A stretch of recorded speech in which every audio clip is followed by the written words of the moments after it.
20% de la valeur de la cargaison transportée par le détroit d'Ormuz. Et ce n'est pas l'Iran qui prévoit de percevoir ces frais, mais les États-Unis d'Amérique. L'armée américaine a fortement intensifié la guerre au Moyen-Orient. D'importants incendies touchent les villes iraniennes. Et Donald Trump a annoncé qu'il n'y aurait plus d'accord. Mais c'est une toute autre déclaration du président américain qui a choqué tout le monde. Pendant près de 6 mois, Washington a mené la guerre contre l'Iran sous un seul slogan. Personne n'a le droit de faire payer le passage par le détroit d'Ormuz. Le secrétaire d'État américain, Rubio, a même été catégorique. Il n'y a aucune nation sur Terre qui soutienne l'idée de faire payer le passage par les détroits. Trump lui-même, le 24 juin, qualifiait toute forme de taxe d'inacceptable. Et lors du sommet du G7 à Évian, il a promis que le détroit resterait à jamais gratuit et sans droit de passage. Mais aujourd'hui, le 13 juillet, Trump a annoncé que les États-Unis prenaient le contrôle du détroit et allaient le prélever 20% de la valeur de toutes les marchandises. Pas 2 millions de dollars par navire, comme le voulait l'Iran, mais bien 20% de la valeur totale de la cargaison. L'Iran, d'ailleurs, a déjà répondu à cette intention du président américain. Dans cette édition, nous analyserons les propos exacts de Donald Trump aujourd'hui. Combien de fois son tarif dépasse-t-il celui de l'Iran? Est-ce légal selon le droit maritime et pourquoi? Est-ce un boomerang qui reviendra frapper l'Amérique jusque dans la mer de Chine méridionale? Nous allons également discuter de ce qui se passe réellement dans le détroit, où les États-Unis ont utilisé pour la première fois des drones kamikazes maritimes, tandis que l'Iran frappe déjà 5 pays simultanément. Je m'appelle Alexei Petchi, discutons-en ensemble. Mais avant de commencer, je vous demande de vous abonner à cette chaîne YouTube, car nous approchons de la barre des 300 000 abonnés. Je vous serai personnellement reconnaissant pour votre abonnement. Je commence donc par cette déclaration retentissante de Donald Trump, déjà relayée par tous les médias mondiaux. Trump, lors d'une interview téléphonique pour Fox News, a déclaré, je cite, « Nous allons contrôler le détroit d'Ormuz et probablement le gérer. Nous en deviendrons le protecteur. Peut-être nous appellerons-nous l'ange gardien du détroit. Et pour cela, on doit nous payer. Nous avons protégé le détroit pendant 50 ans et nous n'avons jamais été payés pour cela. Nous l'avons protégé gratuitement, mais maintenant nous allons le protéger et nous serons payés. Beaucoup d'argent.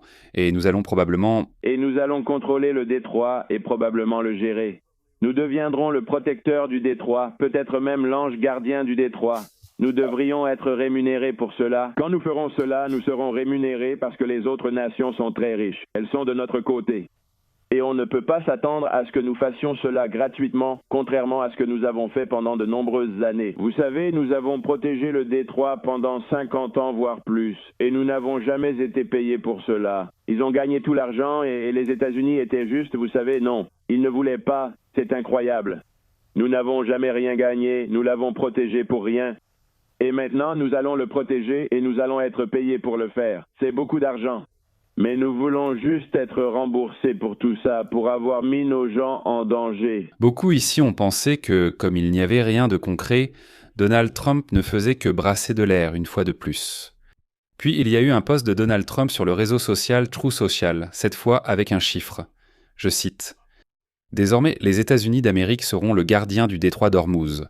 Dans un souci d'équité, les États-Unis recevront une compensation égale à 20% de la valeur de toutes les marchandises transportées, pour couvrir tous les frais pour assurer la sécurité de cette région instable. Le processus et la préparation débuteront immédiatement. Le détroit, ajoute Trump, restera ouvert, avec ou sans l'Iran. Seul l'Iran et ses clients seront bloqués. Tous les autres auront accès sous la protection des États-Unis d'Amérique. » Et en même temps, Trump a annoncé la reprise du blocus maritime de l'Iran.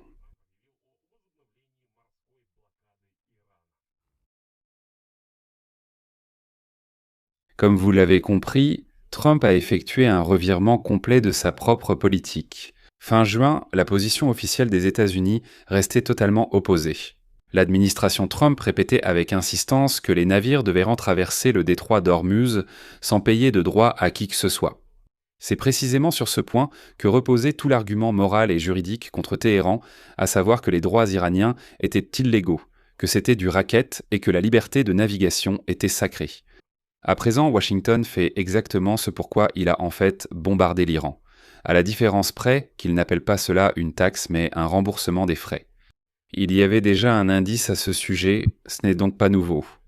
Quelques jours après la signature de la trêve de 60 jours, le 17 juin, Donald Trump écrivait déjà qu'il n'y aurait pas de taxes. Ensuite, citation, « sauf si elles sont imposées par les États-Unis et pour les États-Unis en cas de non-finalisation de l'accord. Pour les services rendus en tant qu'ange gardien des pays du Moyen-Orient. » Donc l'idée mûrissait et on peut dire que Donald Trump avait tout de même prévenu que si l'Iran violait l'accord, il était vraiment prêt à procéder à la prise effective du détroit d'Ormuz. Mais cela ne rassure pas vraiment les négociants en pétrole, et c'est là que ça devient le plus intéressant, car les chiffres frappent de plein fouet. Comparons simplement ici ce que voulait l'Iran, ce que Donald Trump veut maintenant, et ce qui serait le plus avantageux d'un point de vue pragmatique. Voilà, c'est de la pure pragmatique. Pour l'instant, mettons de côté la morale selon laquelle il ne faut en aucun cas laisser le détroit d'Ormuz entre les mains du régime terroriste en Iran. Pour l'instant, on laisse ça de côté. D'après le New York Times, l'Iran voulait instaurer un tarif allant jusqu'à 2 millions de dollars par navire, et cela avec un partage des revenus avec Oman. Il voulait repartager ces 2 millions à parts égales avec Oman, 50-50. Les économistes prévoyaient que cela augmenterait les coûts d'environ 20%, soit 1 dollar pour chaque baril de pétrole. Donc, il est évident que ce prix de passage aurait simplement été inclus dans le prix du pétrole. Qu'est-ce que Trump veut maintenant ? 20% de la valeur de la cargaison. Prenons un exemple réel tiré des données récentes de Bloomberg. Le superpétrolier Humanity, qui est entré en mer d'Arabie, transportait 2 millions de barils de pétrole iranien. Et donc, au prix du Brent, qui est actuellement d'environ 79 $ le baril. La valeur totale de la cargaison est d'environ 158 millions de dollars. Et 20%, c'est environ 31 millions de dollars par navire. C'est-à-dire que cette taxe américaine pour la protection est environ 15 fois plus élevée que ce qu'exigeait l'Iran. Avec une réserve, même en payant ses droits, l'Iran ne pourra pas vendre son pétrole. Et c'est enfin une véritable pression via les sanctions. L'ampleur du flux est aussi assez impressionnante. Avant la guerre, environ 20 millions de barils de pétrole passaient chaque jour par le détroit. Un cinquième du pétrole maritime mondial et environ 20% du gaz naturel liquéfié mondial. Et au total, en gros, environ 3000 navires par mois. Si le flux était rétabli et que ce tarif de Donald Trump fonctionnait, on parlerait de dizaines de milliards de dollars par an pour le passage par le détroit d'Ormuz. Donc, Donald Trump n'exagère pas quand il dit qu'il y aura beaucoup d'argent. Mais est-ce que tout cela est légal ? La réponse courte est non. Le détroit d'Ormuz est un détroit international naturel, relevant de la troisième partie de la Convention des Nations Unies sur le droit de la mer. Le principe clé de cette troisième partie est le suivant. Le droit de passage en transit appartient à tous les navires et ne peut pas donner lieu à des redevances. L'article 26 interdit explicitement de percevoir des frais auprès des navires simplement pour le passage. Article 42. L'article 42 interdit toute discrimination fondée sur le pavillon. Et Donald Trump a justement déclaré que les navires iraniens et leurs clients n'auraient pas accès au détroit d'Ormuz. Et c'est précisément cette discrimination fondée sur le pavillon. Les partisans de l'Iran ont bien sûr un argument solide. Ils disent « Et qu'en est-il par exemple du canal de Suez ou du Bosphore ?»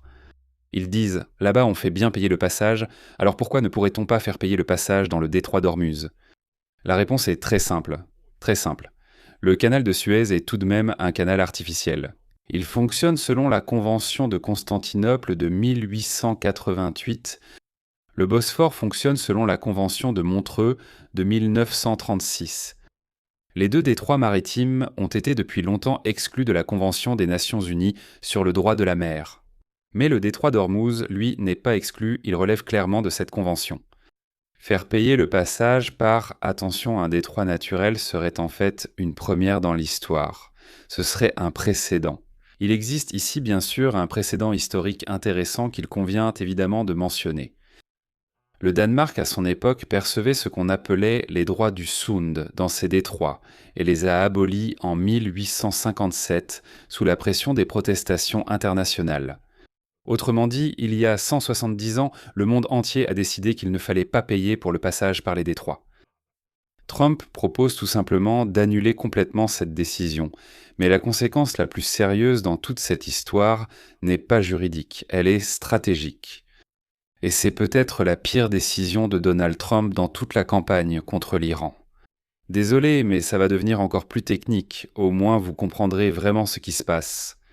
Depuis 1979, les États-Unis d'Amérique mènent ce qu'on appelle le programme de liberté de navigation.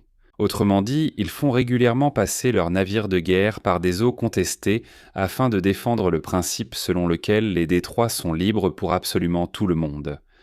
Donald Trump affirme, non sans raison, que les États-Unis protègent soi-disant le détroit d'Ormuz depuis 50 ans.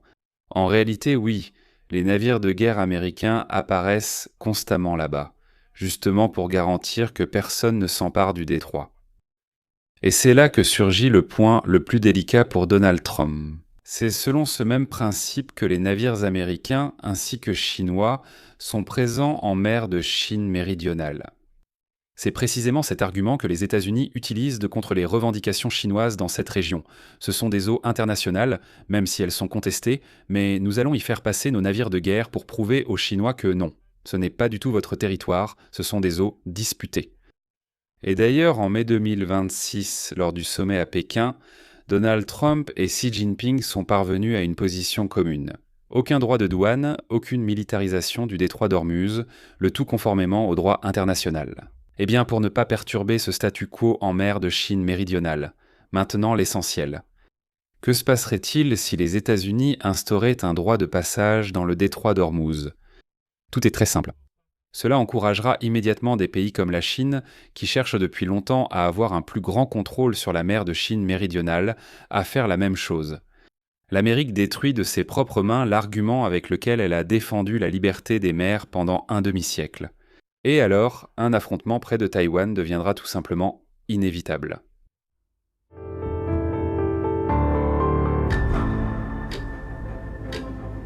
Sous-titres réalisés par Clément.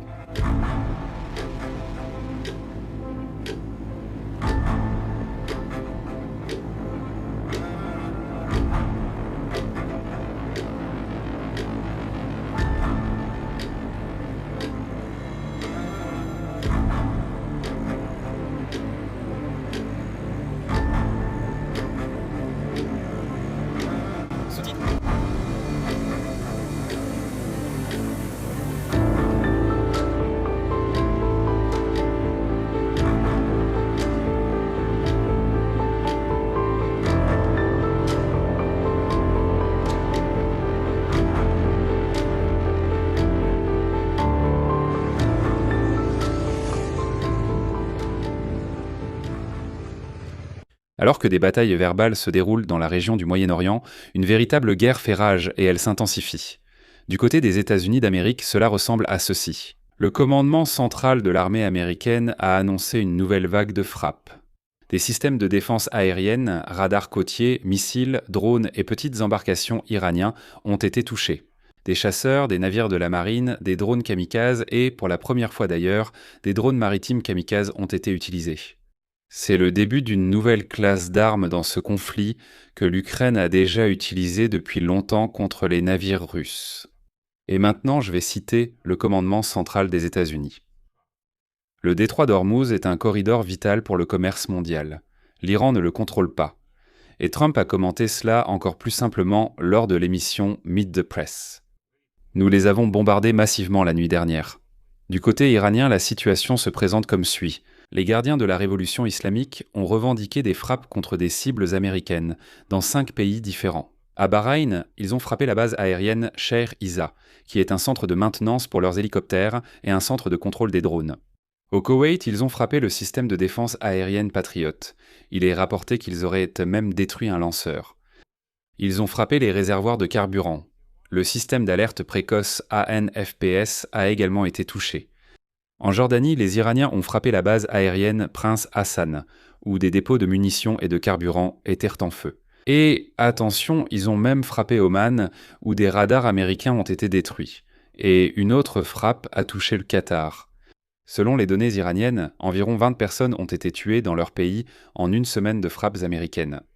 Le corps des gardiens de la révolution islamique affirme que 3 soldats américains auraient été tués au Koweït, ce que le commandement central américain dément. Le corps des gardiens de la révolution islamique a réagi vivement à la déclaration de Donald Trump aujourd'hui. Voici la citation. Le détroit d'Ormuz est notre territoire, et nous ne permettrons pas à une armée de bandits, tueurs d'enfants venus de l'autre bout du monde, de continuer à s'ingérer illégalement. La reprise de la navigation n'est possible que si les États-Unis cessent leurs activités militaires dans le détroit, et la poursuite des actions de Washington pourrait entraîner des incidents plus graves sur le marché mondial du pétrole et du gaz. C'est une allusion à ce qu'il pourrait recommencer. Actuellement, Donald Trump affirme que le détroit est ouvert et fonctionne. Mais les responsables américains déclarent qu'en une journée, ils auraient fait passer environ 20 navires le long des côtes d'Oman. Mais les données du suivi des navires nous donnent une image un peu différente. Selon les données du Kepler, seulement 6 navires ont traversé le détroit dimanche. C'est le minimum des 5 dernières semaines. Aucun méthanier n'est passé pendant tout le week-end. Et la plupart des navires, même ceux qui sont passés, ont simplement éteint leur transpondeur en traversant.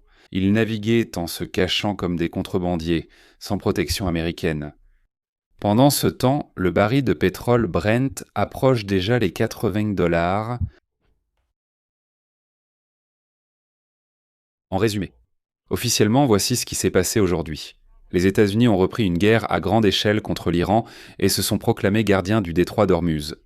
Ils ont rétabli le blocus de l'Iran et exigé 20 pour le passage par le détroit.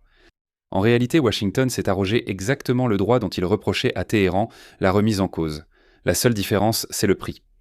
Et la vérité cynique, c'est que juridiquement, les deux parties ont tort, l'Iran comme les États-Unis. Ce droit n'autorise ni l'Iran ni l'Amérique à imposer des droits de passage. Ce n'est pas un détail.